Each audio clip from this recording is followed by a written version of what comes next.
हम लोग laws of motion में टेंशन क्यों सेम लेते थे, वहां पर कोई एक्सप्लेनेशन नहीं होता था। उसका एक्सप्लेनेशन यहां से है, समझिएगा। इस पुली का मास m, moment of inertia I and radius r। Please ध्यान देना भाई। पुली हैव मास, पुली हैव मास, ध्यान देना।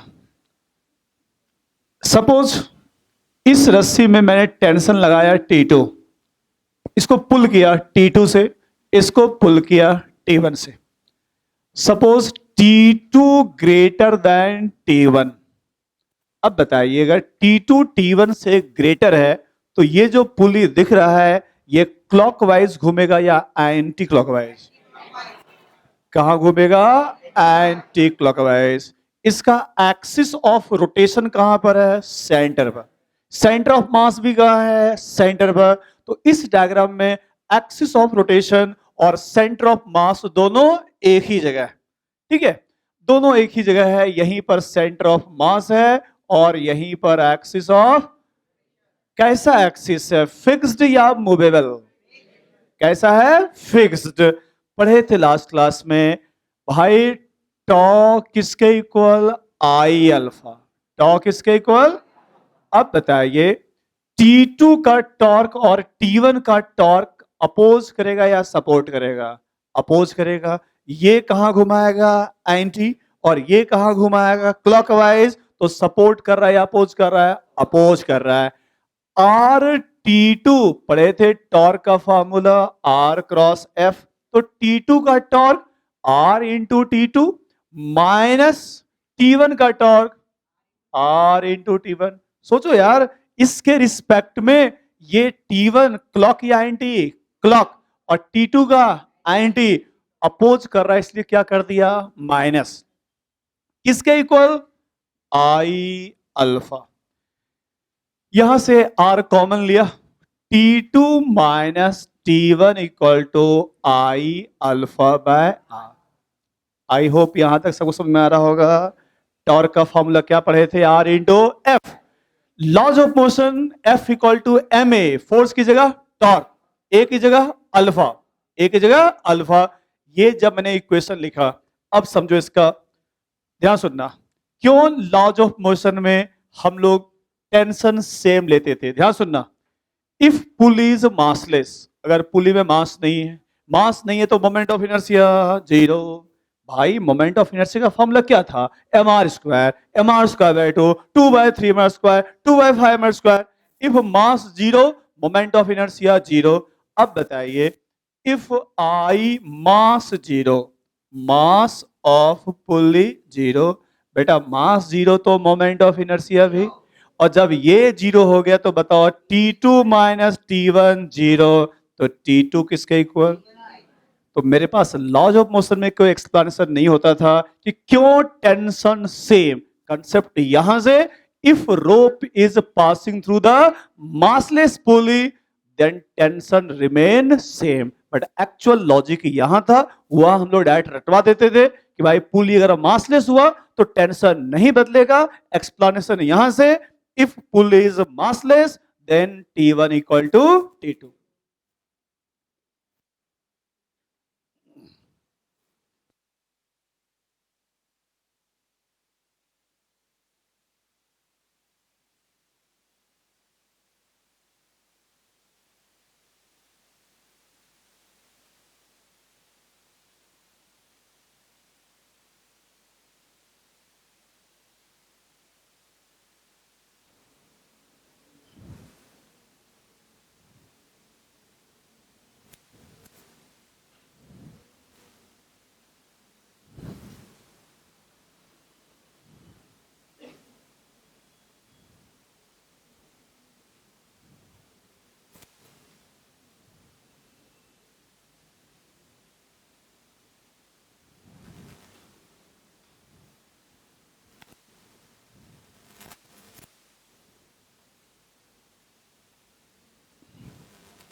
नीचे नोट कर लेना वो, if rope is passing through the massless pulley, rope is passing through the massless pulley, moment of inertia 0, tension will remain same.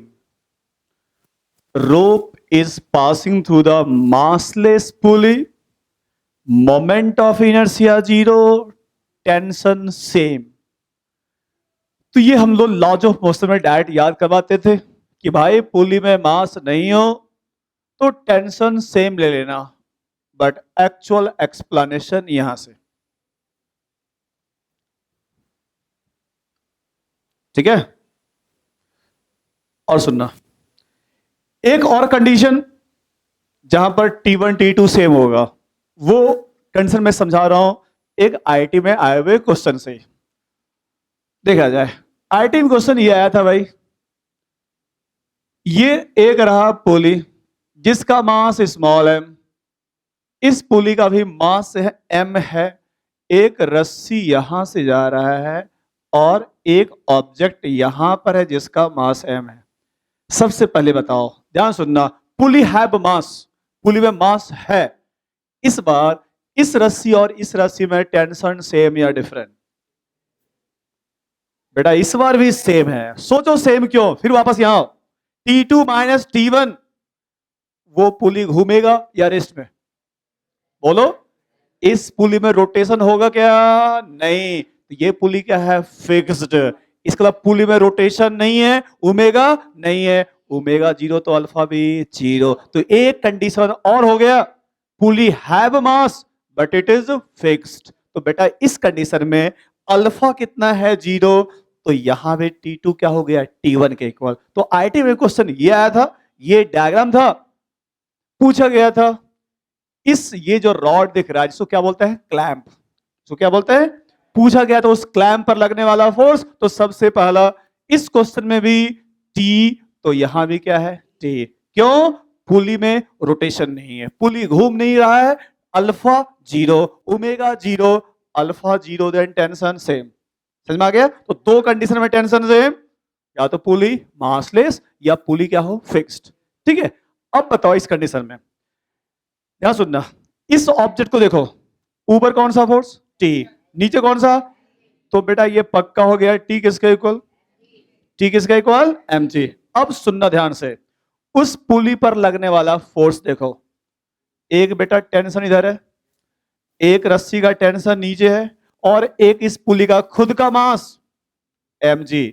IT में जो आंसर था वो ये था, under root T plus mg का स्क्वायर प्लस टी का square, और ये टी किसके इक्वल है? mg। ये मैंने क्या किया बेटा, दो फोर्स की डायरेक्शन सेम तो क्या कर दो? प्लस। तो ये टी और mg की डायरेक्शन क्या है? सेम, तो टी प्लस mg। और ये फोर्स आपस में क्या है? Perpendicular. Two different vector perpendicular under root A square plus B square. इसलिए इसका रिजल्टेंट टी प्लस mg, और ये क्या है? परपेंडिकुलर। आंसर ये आ गया। तो दो कंडीशन, पुली फिक्स्ड हो, पुली में मूवमेंट नहीं हो, तो वहां भी टेंशन में चेंज नहीं आएगा।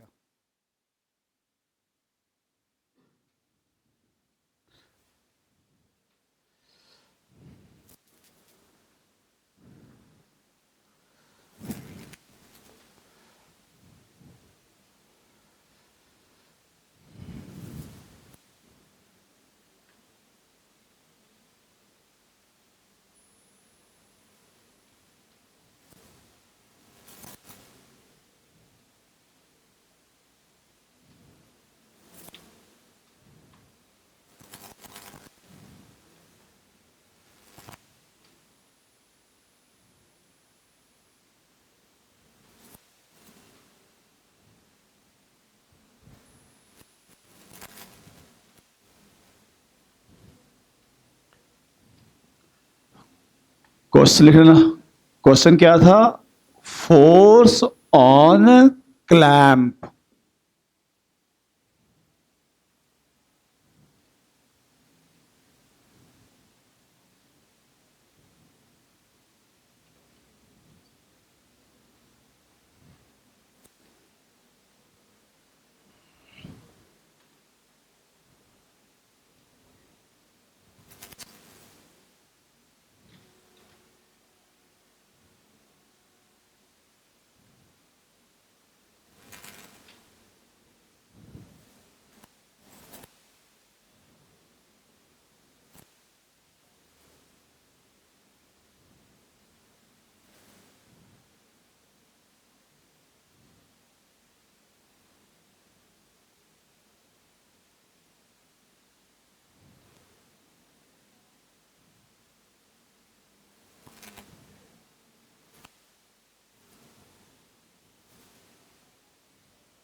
हटा दूं?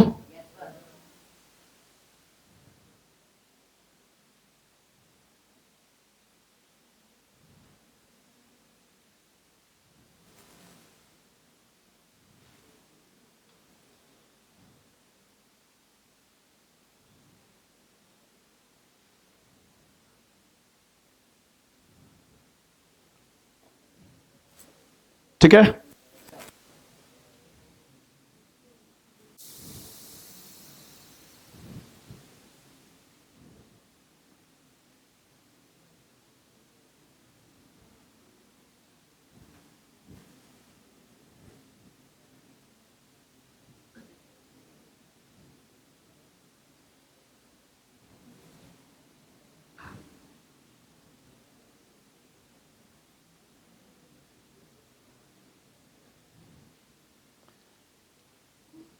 आइए ध्यान दीजिए नेक्स्ट।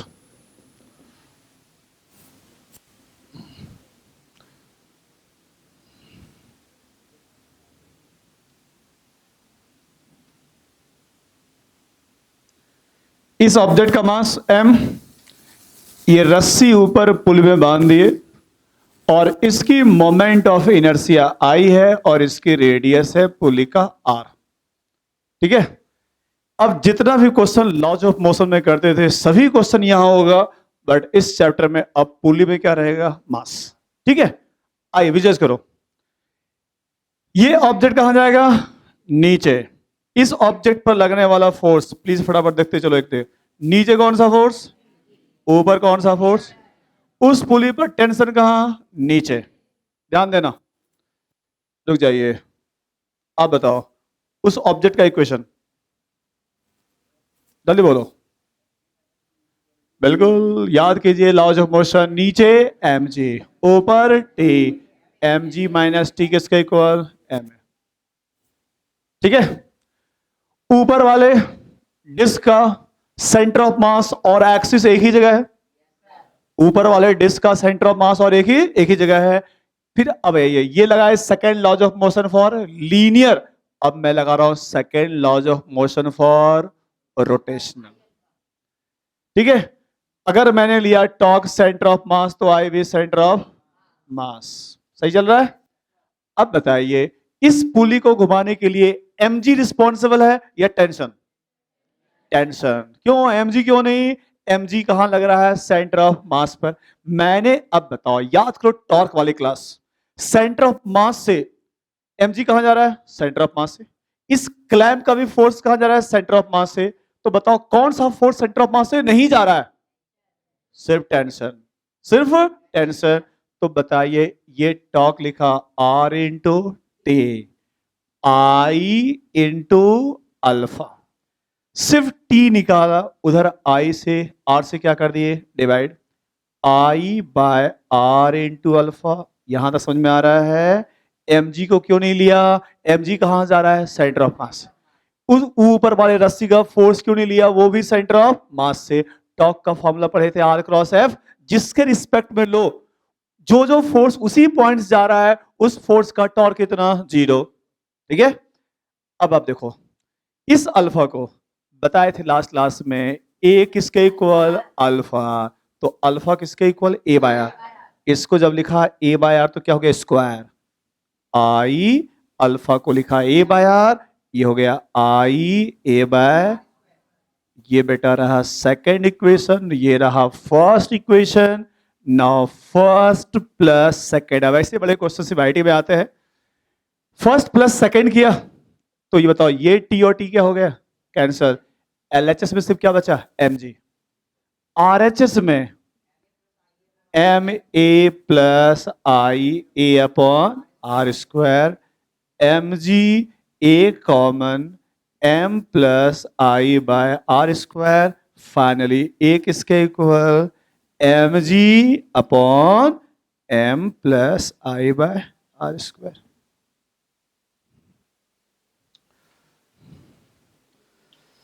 तो आज कुछ बड़े बड़े क्वेश्चन होंगे, बट कंसेप्ट समझने के लिए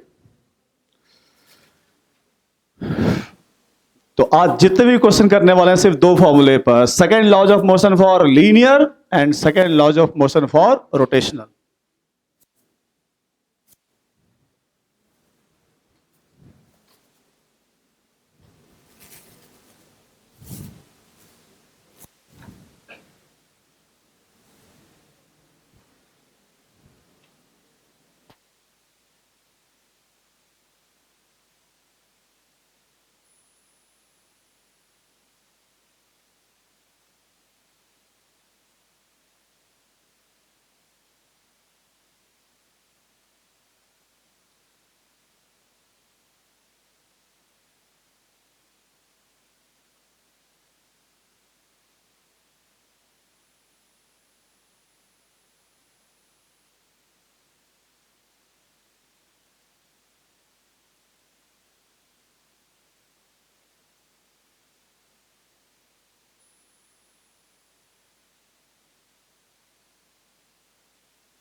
ठीक है, हटा दूं? अरे हटा दूं? इस बार इक्वेशन लिखने का आप कोशिश कीजिए। जो भी क्वेश्चन बनाते थे लॉज ऑफ मोशन में वही क्वेश्चन, बस इस बार पुली में मास भी है। कोशिश कीजिए इक्वेशन बनाने का।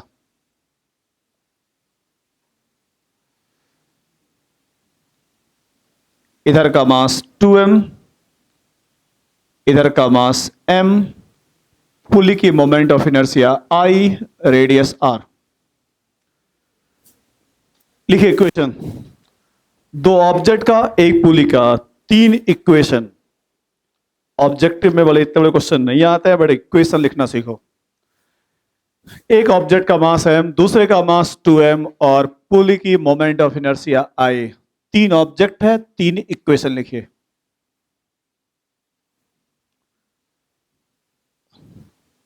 दो ऑब्जेक्ट का मोशन लीनियर, तो दो के लिए F by equal to m है।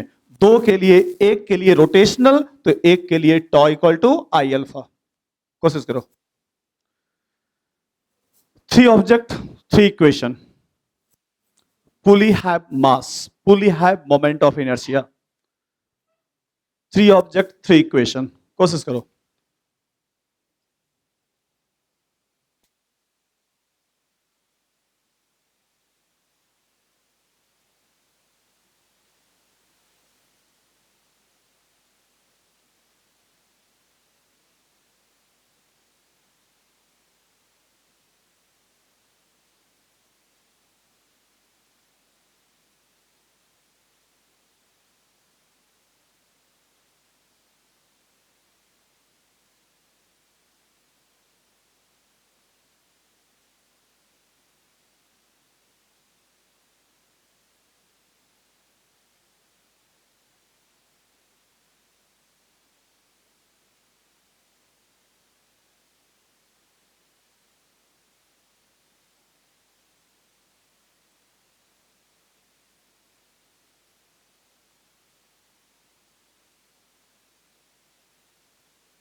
अभी लिखवाया था मैंने, pulley have mass then tension will be different. कब तक टी लेते रहोगे? अब तो T1 T2 लो।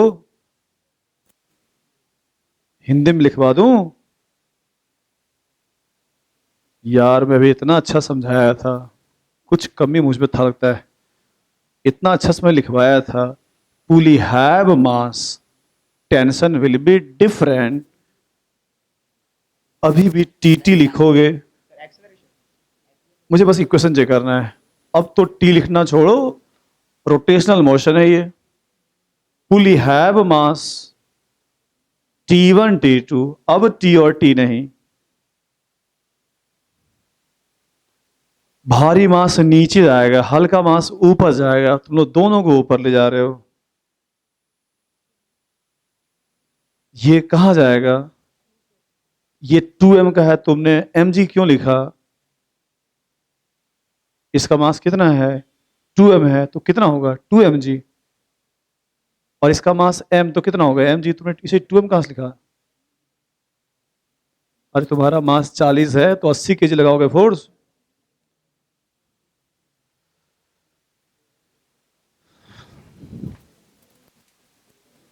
अरे जिसका मास m हो वो mg लगाएगा, जिसका मास 2m हो 2mg लगाएगा। 2m वाला mg लगाएगा, m वाला 2mg लगाएगा। ये कौन सा फिजिक्स है भाई?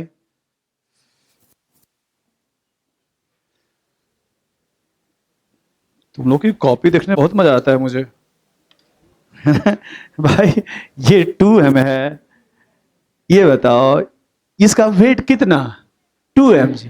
इसका वेट कितना? mg। कौन नीचे जाएगा, कौन ऊपर जाएगा? ये नीचे जाएगा और ये ऊपर जाएगा। तो अब बताओ इस 2m वाले का नीचे कौन सा फोर्स? अच्छा, अभी भी टी और टी ले रहे हो भाई, लॉज ऑफ मोशन नहीं पढ़ रहे हैं अब रोटेशनल मोशन पढ़ रहा है। पुली हैव मास, तो इधर T1 तो इधर, अब तो T और T मत लो कुछ दिनों तक, ठीक है। तो ये मास पुली है, मास तो T और T नहीं, T1 और T2। इस पर नीचे 2mg और ऊपर कौन सा टेंशन है, T1 है। इस पर चलो, इसका मास कितना है m, तो नीचे कितना फोर्स लगाएगा, mg लगाएगा, ऊपर कितना लगाएगा, ये कहां जा रहा है नीचे, और ये कहां जा रहा है, अभी भी लिख रहे हो mg minus T equal to ma।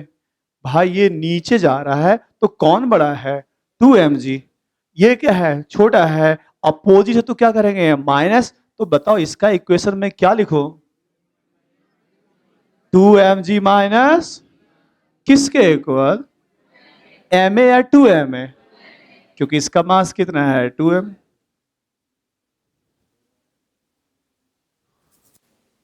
सही है।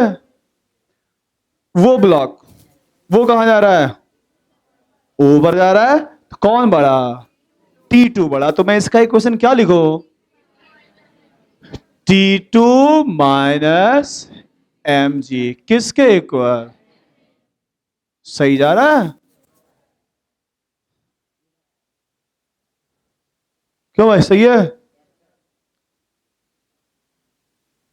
ठीक है।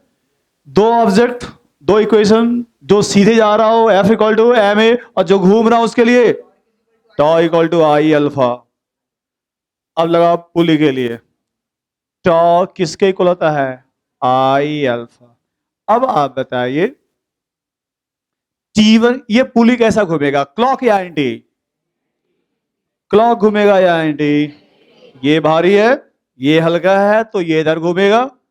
अब बताओ एंटी घूम रहा है तो T1 का टॉर्क बड़ा या T2 का टॉर्क, ऑब्वियस है, ये वेट ज्यादा है तो इसका टॉर्क क्या होगा, बड़ा, और उसका क्या होगा, छोटा। दोनों का टॉर्क प्लस होगा या माइनस, माइनस, क्योंकि ये चाहेगा क्लॉक एंटी घूमे और वो क्या चाहेगा, क्लॉक घूमे। तो दोनों का टॉर्क एक दूसरे को क्या कर रहा है, अपोज कर रहा है। टॉर्क का फॉर्मूला क्या पढ़े थे, आर इंटू एफ। तो इधर वाले के लिए आर T1, उधर वाले के लिए आर T2। आई और अल्फा को लिखो क्या, ए बाय आर। अभी ए बाय आर अगले स्टेप में उधर गया, T1 माइनस T2 किसके equal, I A by R square.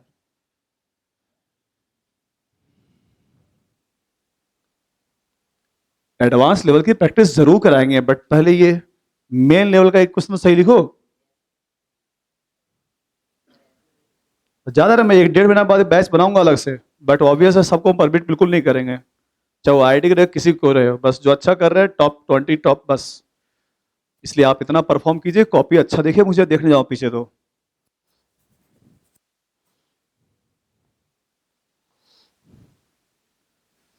Three object, three equation, तीनों को प्लस कर दो, आंसर का जो भी निकालना है। तो इक्वेशन तो बस देखिए भाई, जब first plus second plus third, इस तीनों को प्लस करोगे तो देखो ये T1 कट गया, ये T2 कट गया, तो RHS में सिर्फ क्या बचा, 2mg माइनस कितना बचेगा, mg, सॉरी LHS में, LHS में क्या बच गया सिर्फ, बेटा ये इससे कट गया, ये इससे कट गया, 2mg माइनस mg RHS में 2ma प्लस ma कॉमन ले लो, कितना बचा, 3m plus I by R square. तो यहां से a कितना आ गया, mg upon 3m plus I by R square. और यही पुली अगर मासलेस हो तो आई कितना, 0, ए कितना होता है G/3, question laws of motion का। अगर पुली मासलेस होता तो ए कितना होता, G/3।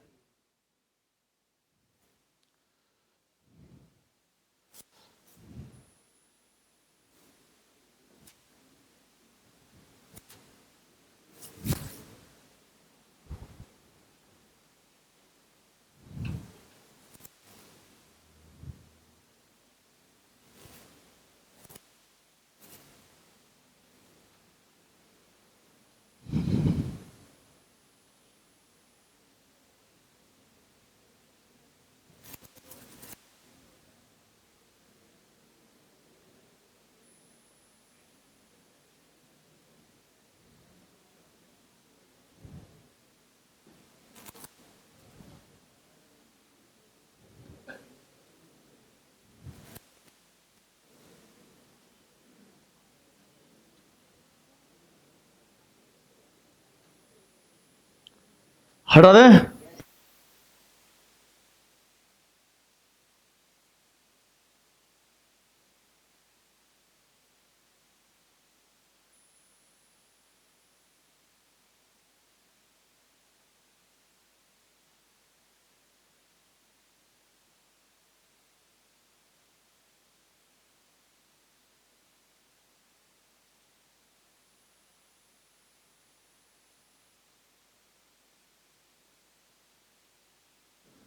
अगला क्वेश्चन, आपको निकालना है इस योयो का एक्सलरेशन। देखा आपने योयो? नहीं देखा है? डिस्क के ऊपर रस्सी लपेट के फेंको, घूमते हुए दूर गया, फिर हाथ में वापस। देखा है? तुम लोग कैसे बच्चे हो, ये सब काम नहीं किए हो कभी? देखा है ना? आपको इस योयो का निकालना है एक्सलरेशन।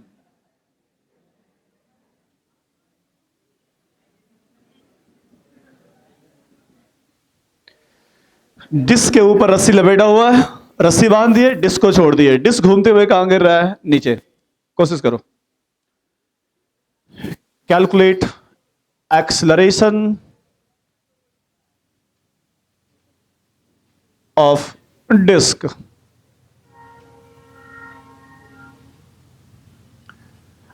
एक्सलरेशन ऑफ डिस्क, कोशिश कीजिए।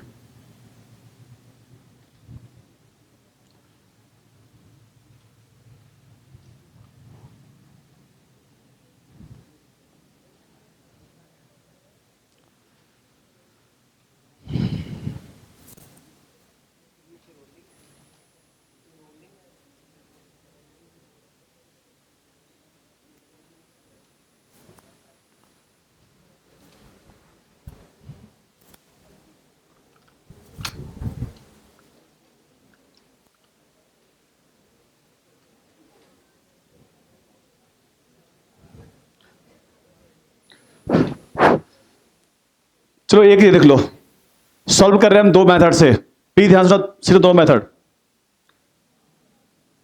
ध्यान सुनना।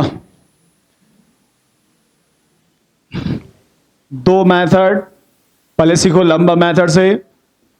F equal to M A और tau equal to I alpha, मैं दोनों लगाना चाह रहा हूं, पहले सीखो लंबे तरीके से। F equal to M A में एक इसका आता है सेंटर ऑफ मास। F कौन सा? एक्सटर्नल। F कौन सा? अब बताइए इस पुली पर कितने एक्सटर्नल फोर्स लग रहे हैं? कितने? दो लग रहे हैं। एक mg है एक्सटर्नल बैक ग्रेविटी, और एक है रस्सी का टेंशन। सीखो इसका दो मेथड। जब पढ़ोगे एनर्जी तो वहां सिखाएंगे तीसरा मेथड, बट अभी यहां दो मेथड। ये एक ऊपर रहा T, और mg कहां लगता है? सेंटर ऑफ मास पर। ठीक है, इसका सेंटर ऑफ मास कहां जाएगा? नीचे या ऊपर? ये डिस्क कहां जा रहा है? नीचे। तो mg बड़ा या T? mg बड़ा। mg बड़ा है, इसलिए लिखा मैंने mg minus T equal to M A. एक इसका सेंटर, कोई डाउट नहीं है। F equal to M A, नीचे mg, ऊपर T। इधर आओ, टॉ सेंटर ऑफ मास लिया तो आई भी किसका?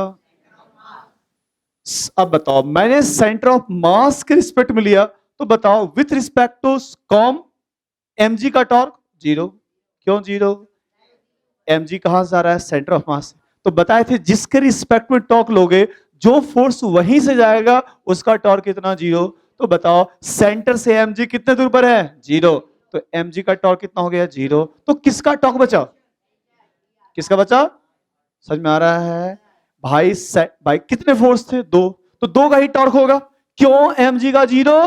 क्योंकि टॉर्क कहां से लिया? सेंटर ऑफ मास से, इसलिए mg को काउंट नहीं किया। तो कौन बचा? सिर्फ आर टी। ठीक है, इक्वल टू आई। याद दिलाओ डिस्क का आई सी कितना? डिस्क का M R square by two into, तो बेटा एक आर आर क्या हो गया? तो T equal to M by two, और अल्फा आर क्या हो गया? अल्फा आर क्या हो गया? Now you have two equation, two variable first plus second कीजिएगा, फर्स्ट प्लस सेकंड, टी और टी क्या हो गया? तो एलएचएस में क्या बच गया सिर्फ? In RHS M A plus M A by two, M A plus M A by two, 3 M A by two, M cancel, finally A किसके इक्वल? कुछ समझ में आया? F equal to M A and tau equal to I alpha. तो एक second laws of motion for linear और दूसरा second laws of motion for rotational.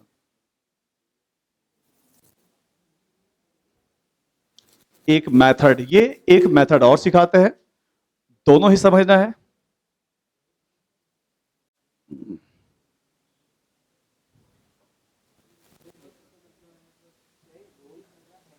हाँ रोल कर रहे हैं, बिल्कुल प्योर रोलिंग में है ये।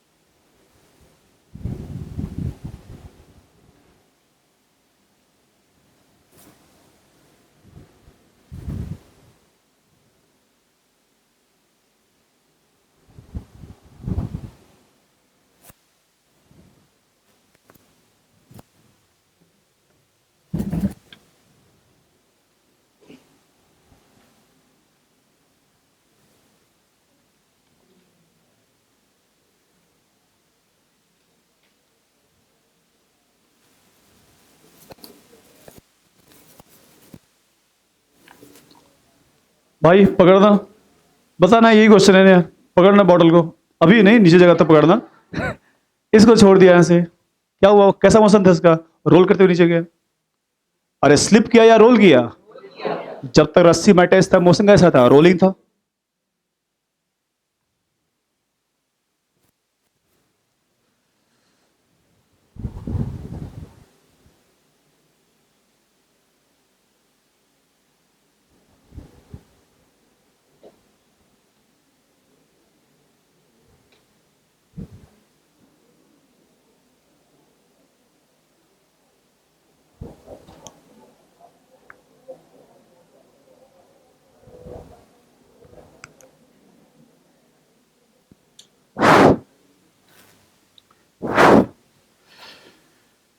लिख लिया आपने? हटा दो। सेम डायग्राम बनाओ फिर से, सेकेंड मेथड। और तीसरा मेथड सीखोगे जब सीखोगे एनर्जी, इसी क्वेश्चन का सेकेंड मेथड।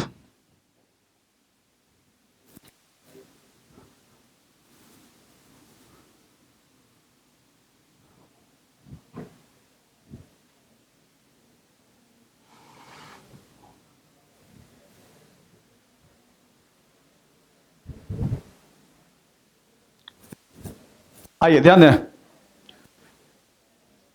मैंने बताया था लास्ट क्लास में टॉ इक्वल टू आई अल्फा, अगर सेंटर ऑफ मास तो आई भी सेंटर ऑफ मास, और अगर मैंने लिया टॉ एक्सिस ऑफ रोटेशन तो आई भी किसका?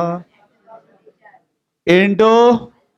अब बेटा बताओ, सीखे थे लास्ट क्लास में, अगर कोई बॉटल रोल कर रहा हो तो उसका एक्सिस कहां होता है? पॉइंट ऑफ कांटेक्ट के ऊपर। तो बताओ इस क्वेश्चन में ये डिस्क किसके ऊपर रोल कर रहा है? रस्सी के ऊपर। तो इसका कहां पर एक्सिस? कुछ वही है ना यार जो सीखे थे लास्ट क्लास में। भाई बॉटल रोटेट कर रहा है मेरे हाथ के ऊपर, ये रोल कर रहा है, तो ये भी रोलिंग है, और रस्सी के ऊपर ये रोल करते हुए नीचे आ रहा है। तो बताए थे पॉइंट ऑफ कांटेक्ट पर क्या होता है? Axis of. तो भाई ये खुलते हुए नीचे आ रहा है, तो ये हम लास्ट क्लास में समझाए थे बहुत डिटेल्स में। यहां पर कौन है? Axis of rotation. Up, please और को मत बोलना। ये डिस्क है, इसका आई,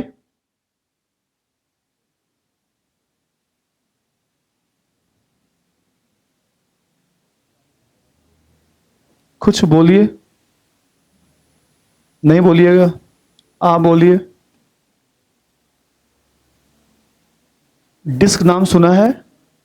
डिस्क का मोमेंट ऑफ इनर्शिया कितना याद कराए थे? mr²/2। कहां से? सेंटर वाले से। और बेटा यहां से यहां कौन सा थ्योरम? पैरेलल। तो ये mr² प्लस mr² कितना होता है? कुछ याद आ रहा है? इधर चलो। अब बताओ, एक्सिस ऑफ रोटेशन पर लिए तो बताओ, टी तो यहीं पर है, तो टी का टॉर्क कितना हो गया? 0। टी वहीं पर है, तो कौन यहां पर नहीं है? mg। तो इस बार टी का हो गया टॉर्क 0। इधर लिखा r इंटू mg। आई जिसे आपने बोला फिर 3/2 इंटू m कैंसल, एक r कैंसल, सॉरी एक M R cancel, alpha R क्या हो गया? ए 2 ऊपर आ गया, 2g/3 एक लाइन में आ गया, वही आंसर आ गया। इसे टॉ दो के रिस्पेक्ट में या तो सेंटर ऑफ मास या तो एक्सिस ऑफ रोटेशन। ये रहा सेकंड मेथड।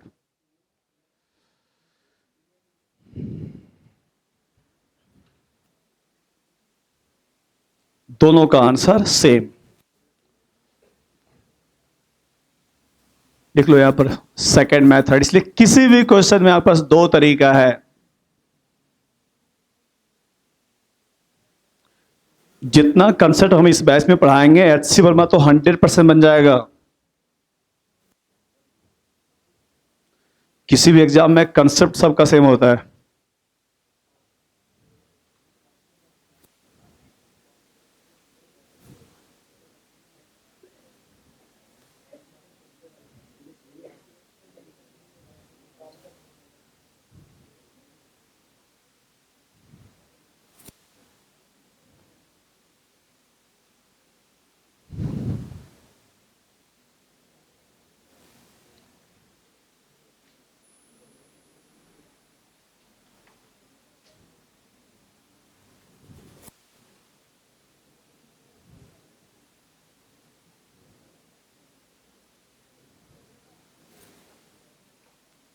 लिख लिया आपने? हटा दूं?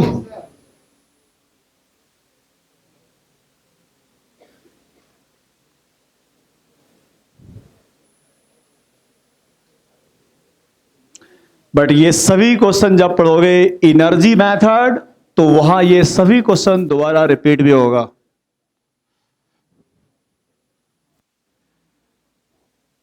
चलो एक क्वेश्चन और किया जाए दोनों मेथड से। हम करेंगे जो बड़ा वाला मेथड है, आप लगाना छोटा वाला। प्लीज ध्यान सुनना।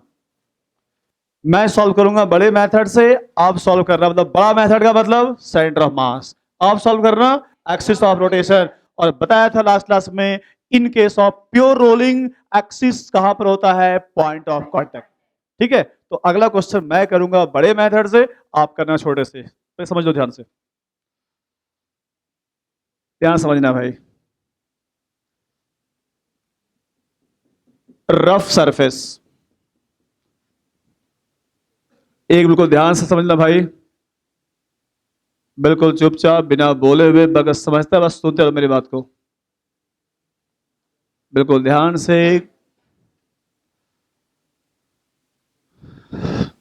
ये रहा सॉलिड स्फीयर, बिल्कुल कुछ मत बोलना, चुपचाप सुनते रहो बस जो हम बोल रहे हैं। सॉल्व कर रहा हूं मैं बड़े मेथड से।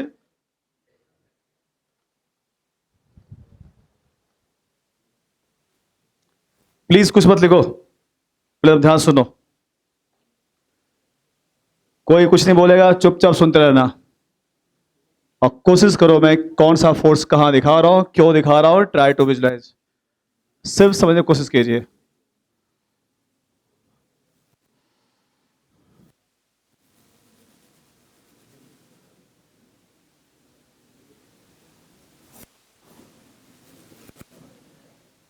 क्या लगता है आपको, फ्रिक्शन ऊपर या नीचे? क्या सोचते हो? रोल करते हुए नीचे गिर रहा है, फ्रिक्शन फोर्स ऊपर या नीचे? चलिए मान लिया फ्रिक्शन फोर्स ऊपर। कोई और तो नहीं छूटा? कोई और तो फोर्स नहीं छूट रहा है? ये तीन है, नॉर्मल है, फ्रिक्शन है, ठीक है, ये आपका सॉलिड स्फीयर है, नॉर्मल, फ्रिक्शन और mg। बस इतना ही है। इस mg का बिल्कुल ध्यान से समझ लो प्लीज। इस mg का ध्यान समझना, theta theta theta 90 minus theta.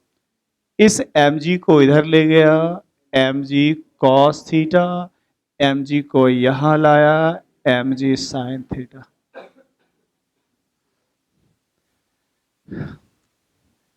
Linear motion, नीचे खींचा mg sin थीटा, अपोज किया friction equal to ma। I hope यहां तक कोई दिक्कत नहीं आया होगा। क्या हमने लगाया? लीनियर मोशन, नीचे का force mg sin theta, oppose कौन गया? फ्रिक्शन, किसके इक्वल? ma। इस पर 4-5 क्वेश्चन बनते हैं, बस समझते चलो पहचान से। ये आ गया, ठीक है। दूसरा लगा रहा हूं मैं, ये फर्स्ट इक्वेशन थोड़ा मैं डिटेल्स में समझा दूं मैं, क्योंकि एक दो क्वेश्चन पहले समझिए। मैंने यूज किया F equal to F external equal to M A. कहां यूज किया? Along the plane. इसलिए रोटेशनल को इतने लेवल तक पढ़ लो कि पीछे का चैप्टर खुद तुमको आसान लगने लगेगा। F equal to M A use कर रहा हूं अलोंग द प्लेन, नीचे M G sine theta, friction equal to M A. ये रहा फर्स्ट इक्वेशन, ठीक है। अब यूज कर रहा हूं टॉ इक्वल टू आई अल्फा, ये भी सेकेंड लॉज ऑफ मोशन ही कहलाता है, बट किसका? रोटेशनल का। और ये किसका है? लीनियर का। लंबा मेथड क्या था? कॉम, तो ये भी क्या होगा? कॉम। बताइए, इसके रिस्पेक्ट में mg का टॉर्क जीरो, mg वहीं पर है, नॉर्मल का टॉर्क जीरो, नॉर्मल वहीं पर है, तो कौन यहां से नहीं जा रहा है? फ्रिक्शन। फ्रिक्शन बेटा यहां से कितने दूर पर है? r। समझ लो पहले, बताओ सेंटर ऑफ मास से कौन जा रहा है? n, torque zero. Centre of मास से कौन जा रहा है? mg, torque zero. कौन नहीं जा रहा है? फ्रिक्शन। कौन नहीं जा रहा है? तो लिखा मैंने r into friction. I, solid sphere का आई कितना था? इंटू अल्फा, एक R R cancel, alpha R कितना हो गया? ए। तो एफ इक्वल टू कितना हो गया? 2/5 M A. Now you have two equation, two variable, first plus second. Friction term क्या हो गया? कैंसल। क्या बचा इधर? सिर्फ M G sine theta. R H S में M A 1+2/5, M cancel, G sine theta equal to 7/5 A. Finally A किसके इक्वल? 5g sine theta by. I hope सबको समझ में आ गया हो तक।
सॉल्व कीजिए यही क्वेश्चन सेकंड मेथड से,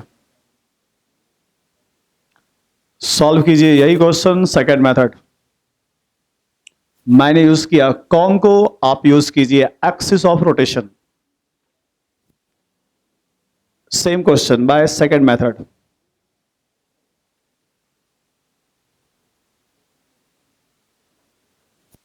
same question by second method, कोशिश कीजिए।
कितने लोग आ गया सेकंड मेथड से?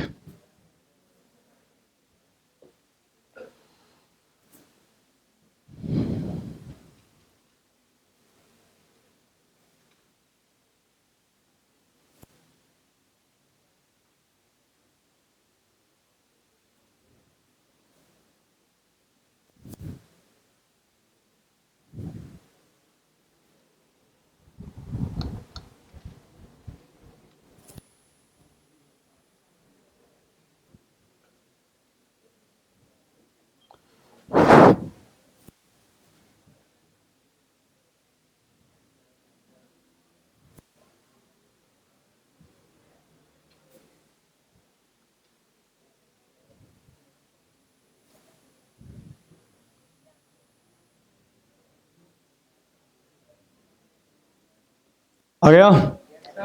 चलो भाई चेक करो।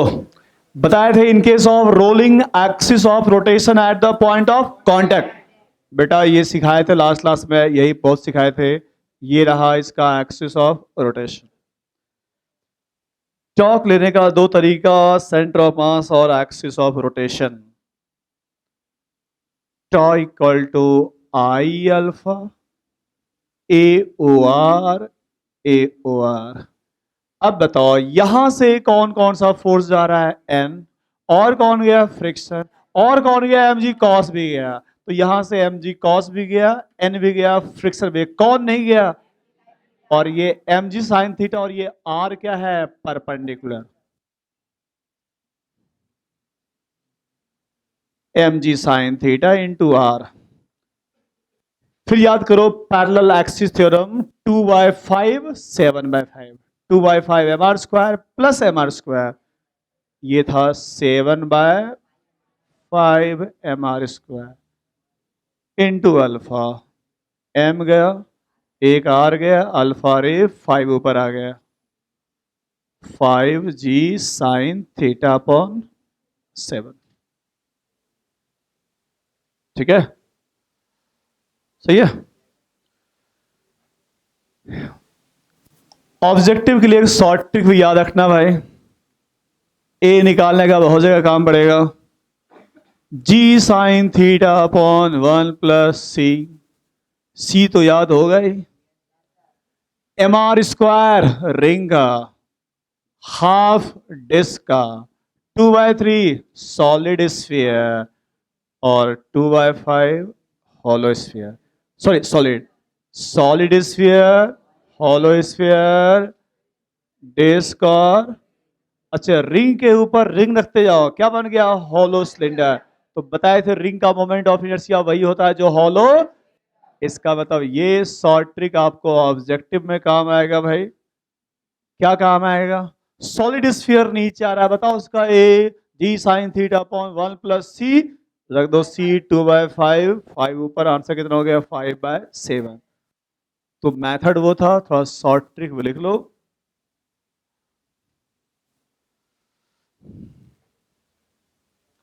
और इनफैक्ट बताए थे सी है कौन? k² / r²। के क्या था? Radius of gyration. तो शॉर्ट ट्रिक याद रखना, ऑब्जेक्टिव में बहुत सारे क्वेश्चन इससे बन जाएंगे।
ठीक है, हटा दूं।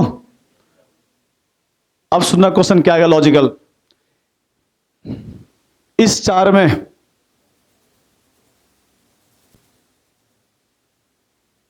तो सबसे कम कौन है? चार में से सबसे मिनिमम वैल्यू सबसे कम ये है। इससे बड़ा 2/3 कितना? 0.6। ये कितना था? 0.4। और ये तो 0.5 बड़ा है या 0.6 बड़ा है? तो अब बताओ सबसे छोटा कौन था? इससे बड़ा? इससे बड़ा 1/2। इससे बड़ा? सबसे बड़ा? तो जिसका सी ज्यादा उसका ए क्या होगा? कम। तो सबसे कम एक इसका रिंग का क्वेश्चन थ्योरेटिकल। इस चार को ऊपर रख के छोड़ दिए, सबसे पहले कौन पहुंचेगा, उसके पीछे कौन आएगा, उसके पीछे कौन आएगा, और सबसे पीछे कौन आएगा। जिसका सी सबसे कम उसका ए सबसे ज्यादा। सी सबसे कम किसका है? तो तो सबसे अधिक एक इसका होगा सॉलिड का, उससे कम अरे डिस्क का 0.5 और ये 0.6 है। उससे कम एक इसका होगा डिस्क का, उसके नीचे हॉलो स्फीयर और सबसे पीछे। इसलिए कहीं पता करना हो रिंग है या हॉलो स्फीयर, सॉलिड रख के छोड़ दो, जो पहले नीचे पहुंच गया वो स्फीयर। एनीवे ये ए का हो गया ऑर्डर। जिसका ए सबसे ज्यादा उसका टाइम सबसे कम, तो सबसे पहले नीचे कौन पहुंचेगा? Solid sphere. उसके बाद कौन आएगा? डिस्क। ये सब क्वेश्चन लॉजिकल में काम आएगा भाई। और सबसे अधिक टाइम लगेगा नीचे किसको पहुंचने में? रिंग को।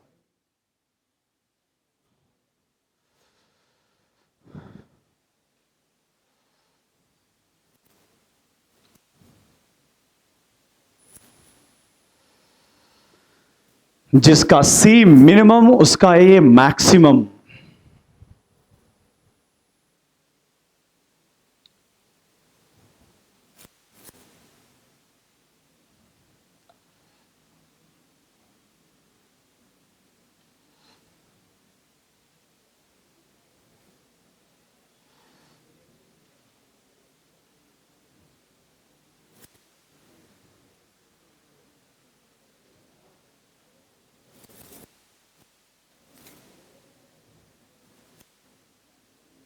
अरे लिख लिया। जिसका आई मिनिमम उसका ए मैक्सिमम, मैक्सिमम एक्सेलरेशन किसका हो गया? सॉलिड का। ठीक है, इस बार तुम बोलना। एक छोटा स्फीयर एक बड़ा स्फीयर रख के छोड़ दिए, पहले कौन नीचे पहुंचेगा? एक छोटा एक बड़ा, कौन पहले? सेम टाइम, छोटा रहे या बड़ा रहे, सी वही है 2/5। पेन को गिराया, तुमको गिराया, नीचे पहले कौन पहुंचेगा? Same time. अरे पेन को गिराया तुमको गिराया, दोनों का फ्री फॉल होगा, दोनों का ए जी होगा। ये नहीं कि तुम जी से अधिक से गिरोगे। अरे छोटा मास गिराओ बड़ा मास गिराओ, F equal to F G, F equal to M A, M M cancel, A equal to G. इस पेन का भी ए जी के इक्वल, तुमको गिराया तुम्हारा जी भी इक्वल। इसे तुमको गिराया या पेन को गिराया, दोनों का टाइम पहुंचने का क्या होगा? सेम। छोटा स्फीयर या बड़ा स्फीयर, दोनों का टाइम क्या होगा? सेम। एक चीज और ध्यान सुनना यार, सेकंड मेथड में प्लीज सुनो ध्यान से। सेकंड मेथड में नहीं, फर्स्ट मेथड में याद करो पहले, ये नीचे से कौन सा फोर्स था? M G. ये कौन था? नॉर्मल। और बेटा ये कौन था? फ्रिक्शन। आपने पहले मेथड में मैंने टॉर्क लिया था किसके रिस्पेक्ट में? कॉम। तो यहां भी आई क्या है? कॉम। प्लीज ध्यान सुनो कंसेप्ट। सेंटर ऑफ मास से कौन सा फोर्स गया? M G. तो एम जी का टॉर्क 0। सेंटर ऑफ मास से कौन गया? एन। एन का भी टॉर्क। तो आपने पहले मेथड में मैंने इधर क्या लिखा था? R into F. और इधर क्या लिखा था? कौन है? 2/5। प्लीज ध्यान सुनना concept. 2/5 M R square into alpha. ठीक है, इनटू अल्फा। ठीक है, ध्यान सुनो। फर्स्ट मेथड में ये लिए थे। अब मेरा क्वेश्चन ये है, प्लीज ध्यान सुनना। सेंटर ऑफ मास से लिए तो एन सेंटर ऑफ मास से तो टॉर्क 0, एम जी भी सेंटर ऑफ मास तो टॉर्क 0। तो घुमाने के लिए कौन रिस्पॉन्सिबल था? फ्रिक्शन। और फ्रिक्शन हो ही नहीं तो क्या होगा? अगर फ्रिक्शन नहीं हो, सरफेस परफेक्टली स्मूथ, तो भाई ये तो हो गया 0। टॉर्क नहीं है, टॉर्क क्या करता है? घुमाता है। तो भाई अगर फ्रिक्शन नहीं हो तो जो रोलिंग ऑब्जेक्ट वो फिसलते हुए नीचे गिरेगा, वो क्या होगा? स्लाइड होगा। क्वेश्चन यही आया था, जेईई मेन में आया था कि चारों रख के छोड़ दिए, कौन पहले नीचे पहुंचेगा? और क्वेश्चन में लिखा हुआ था सरफेस परफेक्टली स्मूथ। तो ध्यान रखना, रफ हो तो ये ऑर्डर, स्मूथ होगा तो रोल करेगा ही नहीं, और रोल नहीं किया तो सी को हटा दो, तो ए कितना? जी साइन थीटा। तो ये भी ध्यान रखना कि सरफेस में कहीं रफ लिखा हुआ या स्मूथ, स्मूथ रहा तो ये फ्रिक्शन नहीं है, तो टॉर्क कितना हो गया? 0। इसलिए स्मूथ सरफेस पर किसी ऑब्जेक्ट को छोड़ दोगे तो रोल नहीं करेगा, फिसलते हुए नीचे आएगा। इसे ध्यान रखना ये कि सरफेस स्मूथ है या सरफेस है फ्रिक्शन, तो ये दोनों एक ही जगह लिख लो फॉर्मूला। ध्यान रखना, A equal to G sine theta, और दूसरा शॉर्ट ट्रिक क्या था? G sine theta upon 1 plus C. बेटा ये कहां लगाओगे? स्मूथ सरफेस, और ये क्या लगाओगे? रफ। अगर रफनेस होगा तो ये फॉर्मूला, और फ्रिक्शन लेस होगा, स्मूथ होगा, it will not role, it will slide. तो ये ध्यान रखिएगा, इसे रोलिंग के लिए फ्रिक्शन चाहिए ही चाहिए। अगर रोड पर फ्रिक्शन नहीं हो तो आपका साइकिल रोल नहीं करेगा। सरफेस बिल्कुल परफेक्टली स्मूथ हो, साइकिल चलाते रहोगे, वहीं चक्का घूमते जाएगा, साइकिल आगे जाएगा ही नहीं। सरफेस में रफनेस होगा तभी साइकिल क्या होगा? रोल करेगा। इसे नॉर्मल कहीं बताओ, बारिश के दिन में सारी अब गाड़ी क्यों फिसल जाता है? क्योंकि फ्रिक्शन क्या हो गया? काफी कम हो गया, तो उसको रोल करने के बजाय वो क्या हो गया? स्लिप हो गया। इसे रोलिंग करने के लिए, साइकिल चलाने के लिए फ्रिक्शन चाहिए ही चाहिए। अगर फ्रिक्शन लेस हम रोड बना दें तो गाड़ी चलेगा ही नहीं, घर से बाहर निकले वहीं गाड़ी घूम रहा है।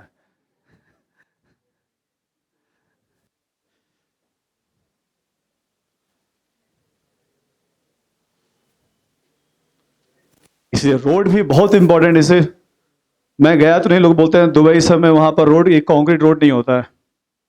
दुबई में जितने रोडे हैं वहां कंक्रीट का रोड नहीं होता है। क्या होता है? वहां का रोड पूरा वो रबर का होता है, पूरा सिंथेटिक होता है, रोड होता है, जिससे वो गाड़ी का टायर बहुत ग्रिप होता है। तभी तो वहां जितने गाड़ियां नॉर्मल स्पीड 150 200, यहाँ चला दोगे 200 तो गाड़ी क्या सब गया। तो वहां गाड़ी का नॉर्मल, वहां का रोड बिल्कुल कंक्रीट का नहीं होता है, नॉर्मल सिंथेटिक रबर होता है, जिसका टायर का ग्रिप बहुत स्ट्रांग बनता है, फिसल की प्रॉपर्टी काफी कम, तभी उतना हाई स्पीड चलता है वहां पर। तो हम लोग अभी इंडिया में है ना है ना, अभी हम लोग सिंथेटिक उसका रोड नहीं बना सकते हैं, फ्यूचर में शायद।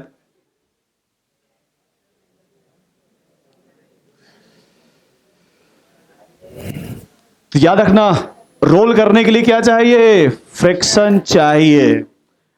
अब सुनना क्वेश्चन यहां पर क्या आता है। ठीक है भाई, फ्रिक्शन चाहिए, चलो ये तो सीख लिया, फ्रिक्शन चाहिए। आइए थोड़ा विजुअलाइज करो, चलो भाई कॉपी दो, ध्यान देना। तो देखना ये प्योर रोलिंग हो रहा है या स्लिप कर रहा है?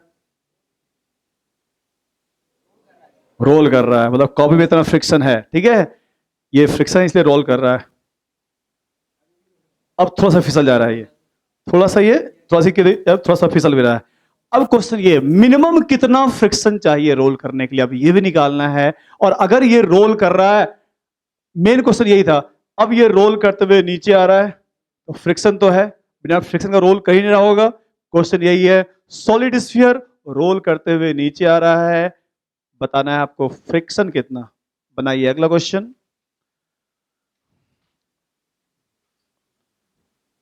इस बार ऊपर बना दो, रख दो ऊपर होलो स्फीयर। ए निकालना, शॉर्ट शॉर्ट ट्रिक लगा दो, अब मेथड सीख चुके हैं। Calculate friction force on hollow sphere if it is in pure rolling motion. Calculate friction force on hollow sphere if it is in pure rolling motion. A निकालो short trick से और friction निकालो concept से। Hollow sphere in pure rolling motion, ये hollow sphere role करते हुए नीचे आ रहा है, बताइए इस पर फ्रिक्शन की वैल्यू कितनी?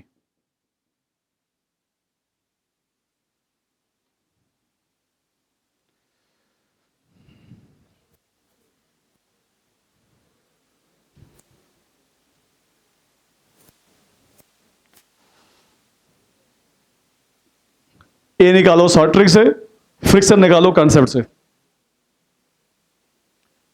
ए के लिए लगा दो शॉर्ट ट्रिक और फ्रिक्शन के लिए concept. Friction force on hollow sphere if it is in pure rolling motion. A निकालो शॉर्ट ट्रिक से, फ्रिक्शन निकालो कंसेप्ट से।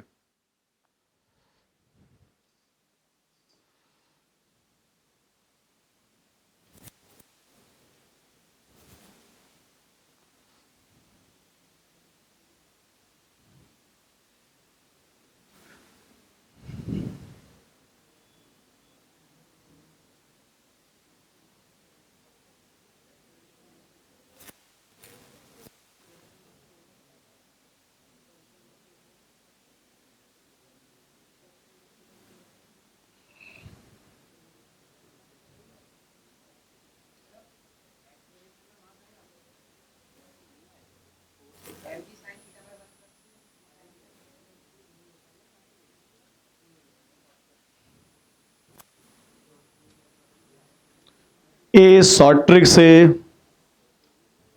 या चलो मैं निकालता हूं सभी कंसेप्ट से।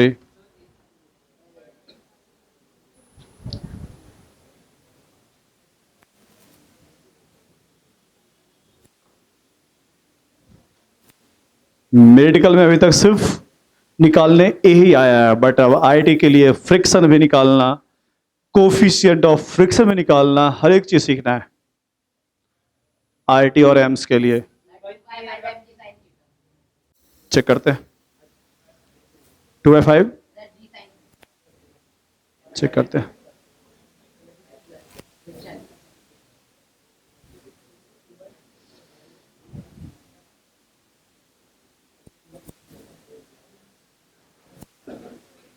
चलो मैं कोई शॉर्टिंग लगा रहा हूं, मैं सॉल्व कर रहा हूं कॉन्सेप्ट से।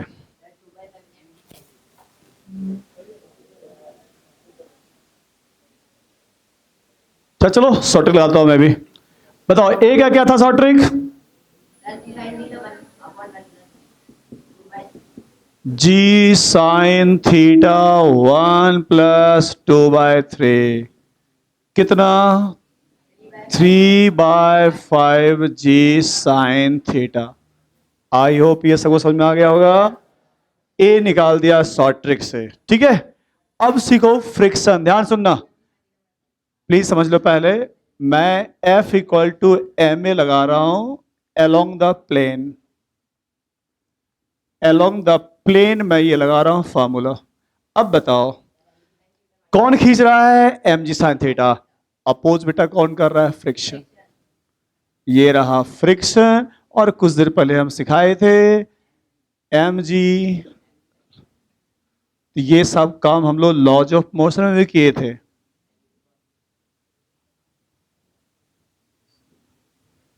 ये बेटा सभी फोर्स रहा।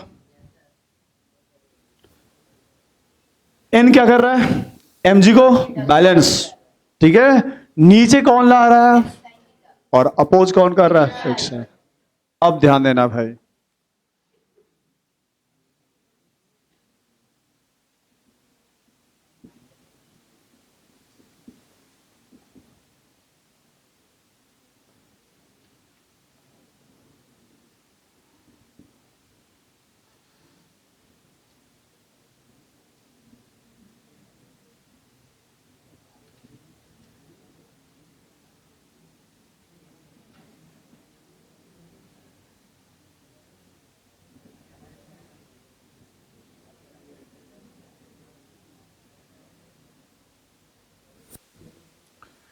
तो अभी फ्रिक्शन निकालने क्वेश्चन नहीं जे मेन में आया है, नहीं नीट में आया है, आईटी सब में आ चुका है सब। ये रहा इस ऑब्जेक्ट पर लगने वाला फ्रिक्शन। तो जब ए निकाल दिए शॉर्ट ट्रिक से, तो फ्रिक्शन निकालने के लिए लॉज ऑफ मोशन का कंसेप्ट, नीचे कौन खींचा है? M G sine theta. Oppose कौन किया? फ्रिक्शन। यही तो काम करते थे फ्रिक्शन में भी, नीचे एम जी साइन थीटा, ऊपर friction equal to M A short trick से और फ्रिक्शन कंसेप्ट से।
हटा दो।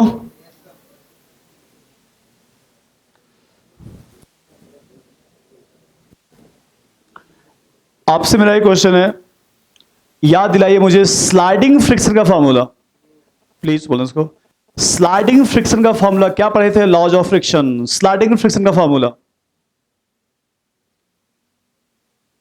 लॉज ऑफ फ्रिक्शन, पूरा फ्रिक्शन एक ही फॉर्मूला पड़ता है भाई, F equal to mu N. F equal to mu N. अब थोड़ा पहले विजुअलाइज करो, या पहले मैं सॉल्व कर दो फिर बताता हूं क्या चीज है। ध्यान सुनना, ये रहा रोलिंग वाला। इस रोलिंग को मैं इक्वल कर रहा हूं, क्यों कर रहा हूं आगे बात करेंगे। इसको मैंने इक्वल कर दिया स्लाइडिंग से।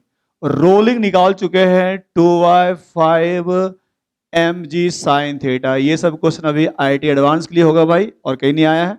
सुनो, ये था 2/5 mg sin थीटा, और याद कीजिए स्लाइडिंग फ्रिक्शन का फॉर्मूला म्यू एन, और यहां एन किसके इक्वल है, mg cos। तो यहां एफ को लिखा म्यू, एन को लिखा वहां से mg cos theta, mg cancel, mu की वैल्यू 2/5।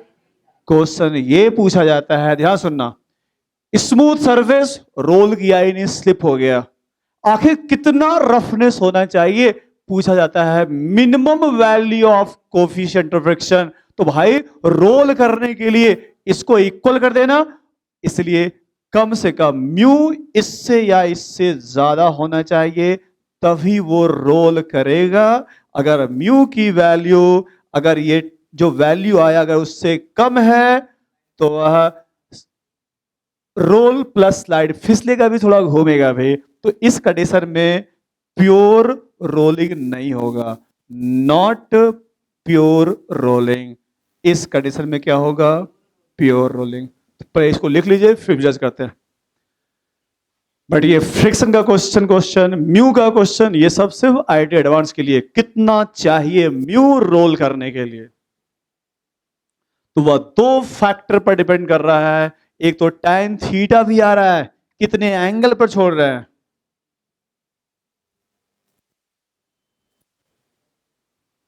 पहले इसको लिख लीजिए, फिर विजुलाइज करते हैं। यार ये उसको स्लाइडिंग के इक्वल क्यों कर दिया।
ठीक है, उसको फॉर्मूला तो बन गया, सॉल्व भी हो गया। अब थोड़ा विजुअलाइज करो यार, जो रिजल्ट आया भाई, म्यू कितना चाहिए वो थीटा पर भी डिपेंड कर रहा है। मतलब थीटा जितना ज्यादा हो, रफनेस उतना अधिक चाहिए।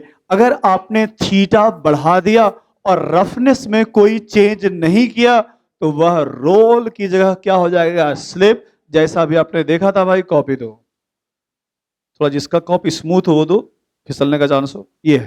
ठीक है, अब आइए, थीटा काफी कम रखा तो म्यू भी काफी कम, तो बिल्कुल श्योर है कि ये फिसलेगा नहीं। काफी कम रखा है, हमारा आराम से रोल किया, कोई दिक्कत नहीं है, क्योंकि थीटा काफी कम था।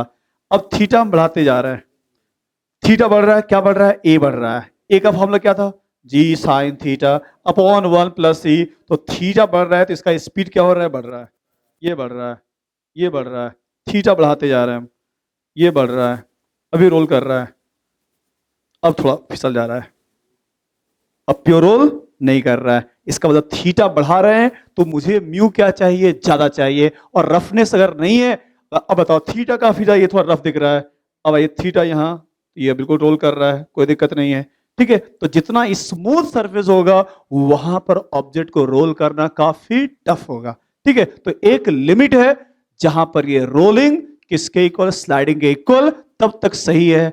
जैसे अगर ये बड़ा हो गया तो ऑब्जेक्ट क्या होगा, फिसल जाएगा। तो कुछ क्वेश्चन आगे करेंगे, ऐसे क्वेश्चन है जब पढ़ोगे एनर्जी, आधा सरफेस रफ है, आधा नीचे का स्मूथ है।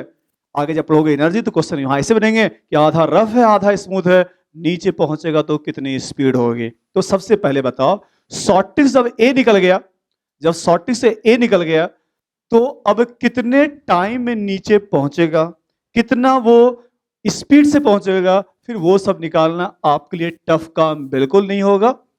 अगला क्वेश्चन, ए निकालना शॉर्ट ट्रिक से और वी और टाइम निकालना कंसेप्ट से।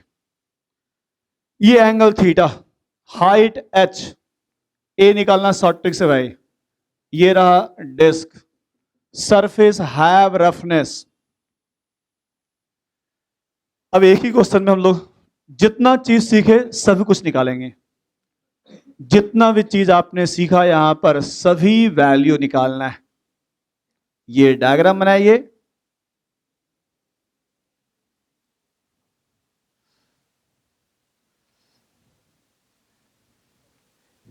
स्लोप पर क्या क्या निकालना है, ए कितना, नीचे पहुंचेगा तो नीचे पहुंचने में टाइम कितना, नीचे पहुंचेगा तो उसकी वेलोसिटी कितनी, फ्रिक्शन कितना, म्यू कितना। 5 क्वेश्चन,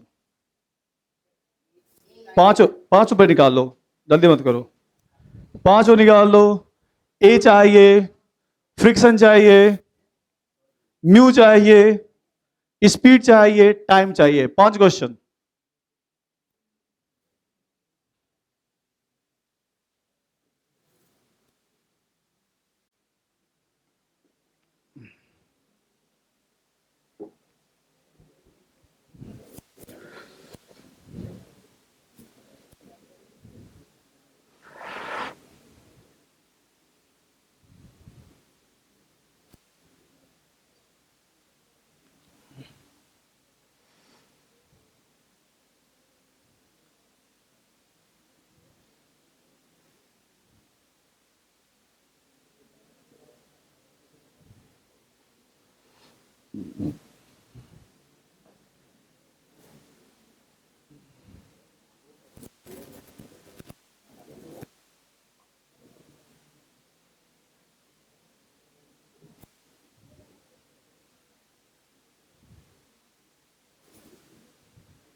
ए शॉर्ट ट्रिक से, बाकी 4 क्वेश्चन कंसेप्ट से। प्लीज कोशिश कीजिए।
Sine theta H by S तो एस किसके इक्वल, एच अपॉन साइन थीटा।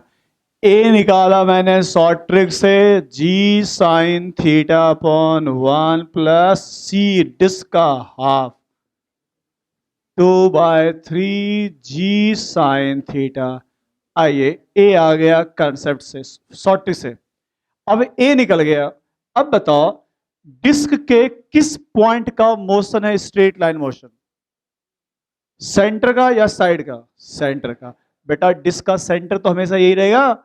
तो अब बताओ स्ट्रेट लाइन का मोशन किसके लिए यूज कर सकते हैं? डिस्क का सेंटर का। अब यूज किया मैंने straight line equation, V square equal to U square plus 2s। U कितना? 0।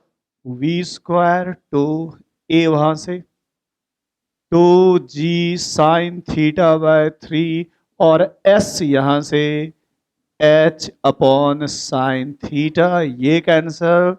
v at the bottom 4gh/3। क्या यही आया था आपका? कुछ समझ में आया क्या क्या हुआ? तो यूज किया मैंने इक्वेशन स्ट्रेट लाइन किसके लिए? Centre of mass. तो ये यूज किया formula for centre of mass का, क्योंकि सेंटर ऑफ मास का मोशन कैसा है? Straight line motion. तो मेन तो ए था, ए आ गया तो वी निकल गया। और जब वी निकल गया तो टाइम निकाल दो, V equal to U plus A T. तो टाइम वी बाय ए।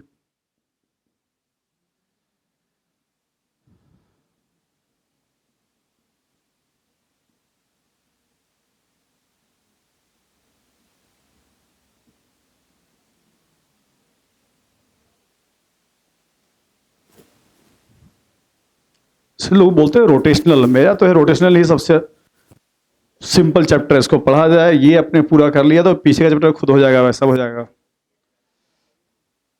इतना आपका ब्रेन इतना सोचने वाला बन जाएगा कि सब बन जाएगा।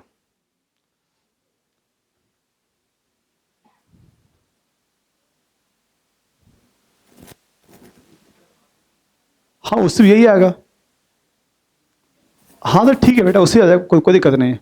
उससे भी निकाल लो, उससे भी निकालोगे S equal to U T plus half A T square. U हो गया 0, तो half A T square cut करोगे वही आ जाएगा 2s/√2s वहां से। यही सेम आंसर, जब कट वही आंसर जाएगा। इधर वहां से सेम आंसर, कोई लगा देना। इसे मेन तो है ए निकल गया, शॉर्ट तो वी निकल जाएगा और एस निकल, सब कुछ निकल जाएगा।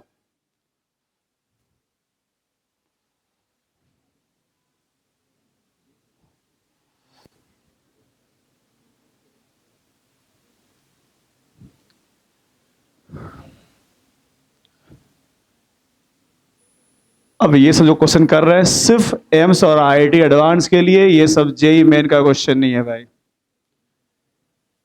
पुली है मासलेस, पुली में कोई मास नहीं है। इसका मास है एम। ऊपर ये एक रोलर है जिसका, इसका भी मास एम है।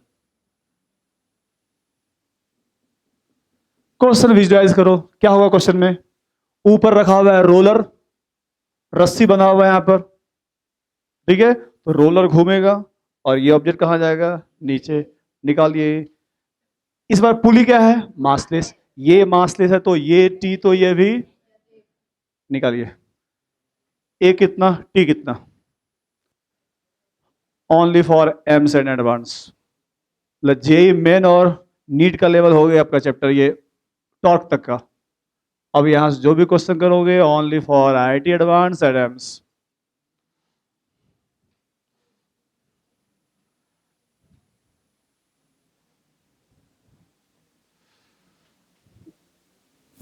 ऊपर ये सॉलिड सिलेंडर है, रोलर रखा हुआ है। फ्रिक्शन नहीं होगा तो भाई स्लिप जाएगा, फिर क्वेश्चन लॉज ऑफ मोशन का हो जाएगा।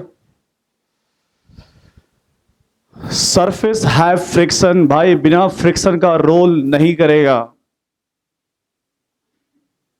बिना फ्रिक्शन का रोलिंग नहीं होगा।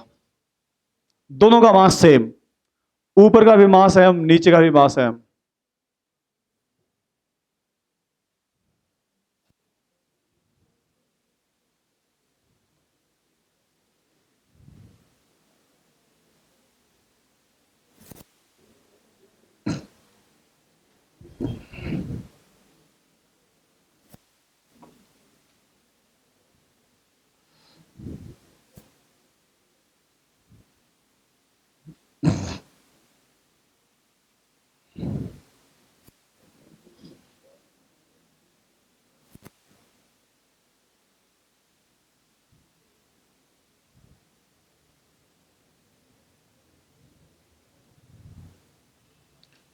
यहां दिखा दो, ये रोलर से बना हुआ है भाई ने, ये रोलर से बना हुआ है।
चेक कीजिए अपना कैलकुलेशन।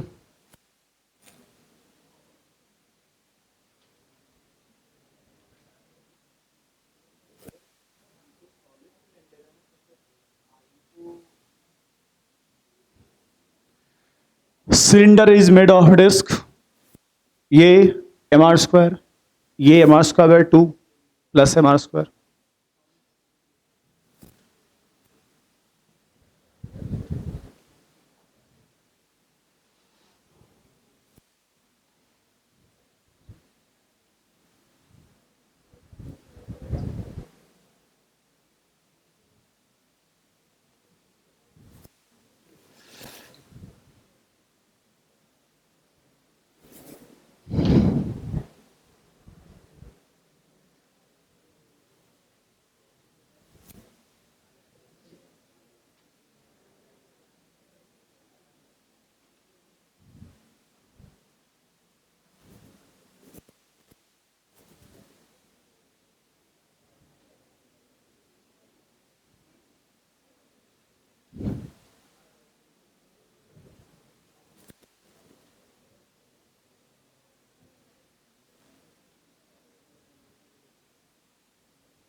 जल्दी लिखो, एक लास्ट क्वेश्चन, जल्दी से फटाफट, जल्दी करो, मुझे ट्रेन पकड़ना है।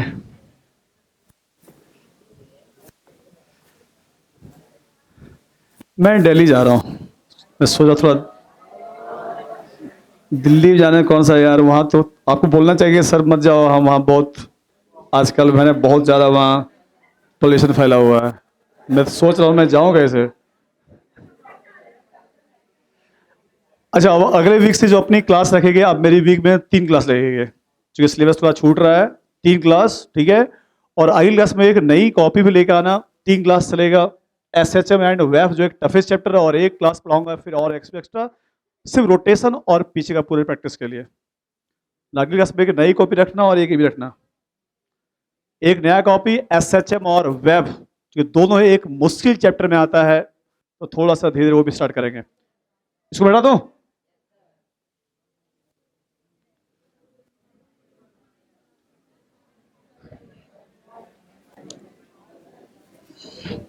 ये जो हम क्वेश्चन करा रहे हैं, इस चैप्टर का एक रिवीजन क्वेश्चन। जब भी इस चैप्टर को पढ़ोगे तो इसमें बहुत सारे कंसेप्ट आ जाएंगे। इस क्वेश्चन में बहुत सारे कंसेप्ट आ जाएंगे। सभी क्वेश्चन से थोड़ा सा डिफरेंट है बट कंसेप्ट वही सब है। ये क्वेश्चन को जरूर देखना ध्यान से। समझो क्वेश्चन क्या है। प्लीज क्वेश्चन विजुअलाइज करो। ये एक रॉड है, रस्सी से बना हुआ है। तुम गए और एक रस्सी को कट कर दिए। एक कट कर दिए, रॉड कहां भागा? नीचे। आपको बताना है जस्ट आफ्टर कट इस रॉड का अल्फा कितना, रस्सी में टेंशन कितना, दो चीज निकालना है। और एक्सलरेशन कितना सेंटर ऑफ मास का। ठीक है question. Calculate alpha comma acceleration of centre of mass and tension just after cut. इसमें सभी कंसेप्ट आ जाएंगे भाई। Calculate alpha comma acceleration of centre of mass and tension in rope just after cut. Just after cut. सबसे पहले तो बताओ, जैसे cut होगा तो रॉड घूमना स्टार्ट किया, कहां पर है इसका एक्सेस? जस्ट कट किए, कहां कहां में घूमेगा, किसके रिस्पेक्ट में? ये चीज है यार, ये पकड़े हुए हैं, एक हाथ छोड़ दिए, ये घूमना स्टार्ट हुआ। तो इसका मतलब ये इसका क्या है? Axis of rotation. बस सॉल्व करो आप। लिखिए इक्वेशन।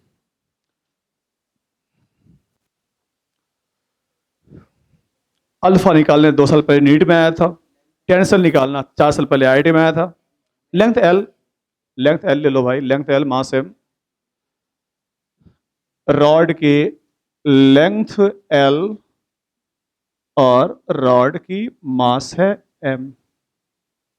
कोशिश कीजिए।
समझ में आया क्या क्या हुआ?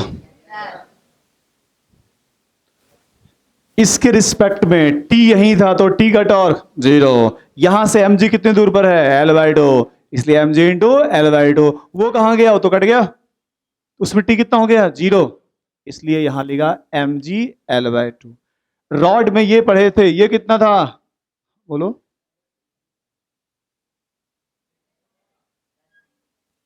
क्या हुआ?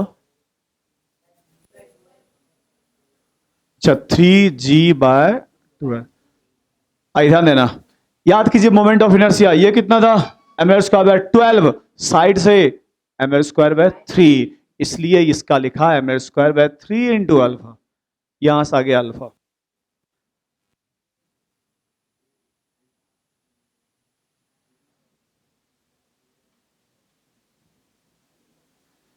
लोग गलती यहां करते हैं, ध्यान देना। ए अल्फा आर, मैंने आर L/2 क्यों लिया? एल क्यों नहीं लिया? ए का फॉर्मूला अल्फा, यहां से सेंटर ऑफ मास कितना दूर है?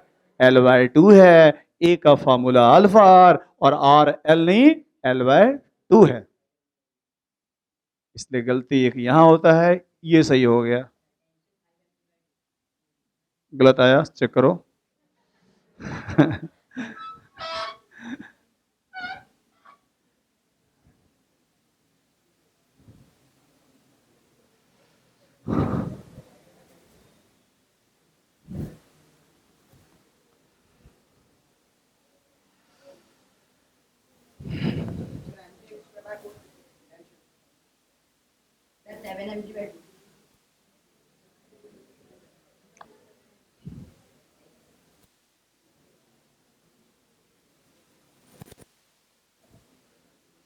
अरे रॉड का मास mg है तो टेंशन mg से ज्यादा थोड़ी होगा, और रस्सी तो mg उठा रहा है तो ये पक्का होगा mg से कम ही होगा या mg होगा? mg ज्यादा कहां से आ गया?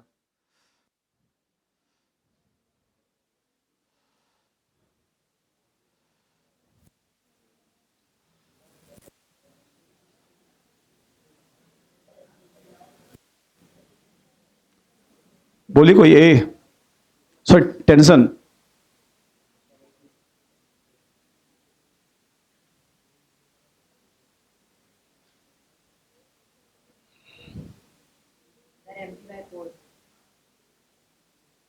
Answer mg/4, tension mg/4।